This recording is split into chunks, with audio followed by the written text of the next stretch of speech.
اللهم صل على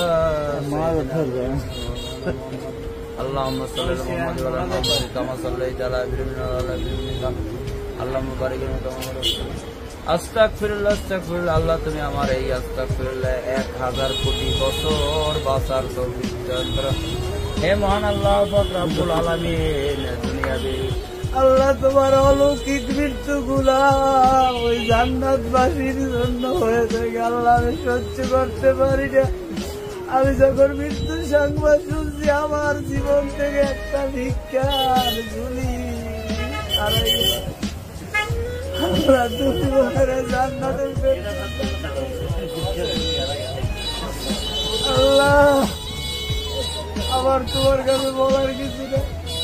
একবার আল্লাহ ডাক দিলে নাকি 1000 কোটি আর তুমি ফলো ইউনিভার্সিটির ফজলুল হক হলে যে তোফাজ্জল নামে একজন ব্যক্তি, যেখানে একটা নারকীয় হত্যাকাণ্ড ঘটেছে, সেই তোফাজ্জল ছিল একটা পাগল মানসিক রোগী। এই জানার পরেও ঢাকা ইউনিভার্সিটি, যা এশিয়ার একটা নামকরা বিদ্যাপীঠ, সেখানকার 6 জন ছাত্র তারা এই ছেলেটাকে, একটা পাগলকে তারা মোবাইল চুরির অপরাধে দীর্ঘক্ষণ ধরে মারপিট করে। আমরা এটা টিভির খবরে দেখেছি এবং মিডিয়াতে, বিভিন্ন মিডিয়াতে দেখেছি, এবং পরবর্তীতে তার ফ্যামিলির কাছে 2,35,000 টাকা চাঁদা চাওয়া হয়েছে। এটা একটা কত জঘন্য একটা পাগল, তাকে আটকিয়ে তাকে মারধর করা হয়েছে, তাকে জোর করে খাওয়ানো হয়েছে, তাকে এটা বলা হয়েছে যে তুমি যতক্ষণ খাইতে পারবা ততক্ষণ পর্যন্ত তুমি বাঁচবা, তুমি খাইতে পারবা না তোমাকে মেরে ফেলা হবে। এবং ঠিকই তাকে এই পরিমাণ মারপিট করা হয়, সর্বশেষে সে মারা যায়। এই আসামিরা, এই 6 জন আসামি, তারা আদালতে আজকে 164 ধারা জবানবন্দি দিয়েছে। তাদেরকে কোনো রিমান্ড চাওয়া হয়নি, যেহেতু তারা আজকে 164-এ তাদের সেই স্বীকারোক্তি দিয়েছে এবং তারা পরিষ্কারভাবে স্বীকার করেছে যে এই ঘটনার সাথে তারা ওতপ্রোতভাবে জড়িত। এবং তাদের ফ্যামিলি, তাদের পরিবার এটা জানতো না যে তাদের পরিবার যে এরা এতটাই খারাপ।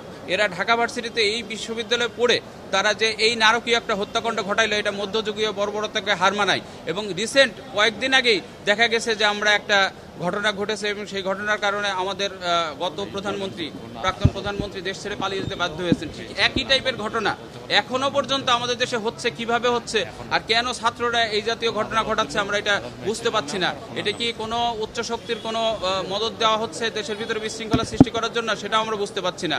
আর একটা পাগল যে কোনো কিছু বোঝে না, তাকে দীর্ঘক্ষণ ধরে পিটানো হয়েছে এবং সেটা নেটে ছেড়ে দেওয়া হয়েছে। আমরা টিভির খবরে দেখেছি, জাতি কেঁদেছে, বাংলাদেশের লোকজন এটা দেখে সবাই কেঁদেছে। সব বাচ্চারা প্রশ্ন করেছে যে বাবা এভাবে কেন, দেশটাকে তো স্বাধীন হয়েছে 36 তারিখে, তারপরেও কেন মানুষকে, একটা পাগলকে এইভাবে পিটিয়ে পিটিয়ে মারা হচ্ছে। তার কাছে কোনো মোবাইল রিকভারি নাই, কিচ্ছু নাই। সে যে মোবাইল নিয়েছে সেটাও সে বলতে পারে না। তার মধ্যে থেকে দীর্ঘক্ষণ ধরে 6 জন মিলে পিটানো হয় এবং তাকে মারা হয়। প্রত্যেকে বলছে যে তাদের স্বীকারোক্তি নেওয়া হয়েছে, কিন্তু সেটা ডিসক্লোজ করা হবে না। এই 6 জন আসামি আজকের তারা সকলেই 164 করবেন, তারা দোষ স্বীকার করবেন মর্মে বিজ্ঞ আদালতে তারা সম্মত হয়েছেন। এবং বিজ্ঞ আদালতে আমরা সবাই শুনানি প্রাককালে বিজ্ঞ আদালত নিজে বলেছেন এরা 164 করবেন, এই জন্য তাদের রিমান্ডে কোনো প্রয়োজনীয়তা নাই। আমরা সেক্ষেত্রে বলেছি আমরা নিঃস্বার্থে, মানবিক কারণে, মানবতার সেবার জন্য এবং দেশের এই আইন শৃঙ্খলা যাতে বিঘ্ন না ঘটে সেই জন্য আমরা আইনজীবীরা একত্রতা ঘোষণা করছি। যেইখানেই এইরকম হত্যা সংগঠিত হইবে অন্যায়ভাবে আমরা তাদের প্রতিবাদ করব, আমরা ন্যায়ের পক্ষে লড়াই করে যাব। একটা ছেলেকে, যে ছেলেটা একটা মানসিক প্রতিবন্ধী, মানসিক ভারসাম্যহীন, সেই ছেলেকে হাসি হাসি করে এই নৃশংসভাবে আসামিরা হত্যা করেছে, পরিকল্পিত হত্যা করেছে এবং দেশের অস্থিতিশীল পরিস্থিতি সৃষ্টি করার জন্য আজকের বিবেকে নাড়াদের সারা বিশ্বকে বিবেকে নাড়া দিয়ে দিয়েছে। এই ছেলেদের উচিত ছিল ঢাকা ইউনিভার্সিটির যে চিকিৎসা করা, সেই চিকিৎসা না করাইয়া সেই ছেলেকে নির্মমভাবে হত্যা করিয়াছে। এবং একটি বিষয় আদালত যেটা বলেছেন, আদালত আমাদেরকে আসামি দেখাবেন। আমরা বলছি কোন ইউনিভার্সিটি পড়ে, কি পড়ে, এইটা যে দরকার। যে ইউনিভার্সিটি পড়িয়া তারা মানুষ হবে, সচিব হবে, মন্ত্রী হবে, ডিসি হবে, মানুষ হবে, এরা মানুষ হয় নয়, এরা মানুষ রূপী শয়তান, এরা একটা জানোয়ার। এদের নির্বৃত্তে এরা মানুষকে হত্যা করে।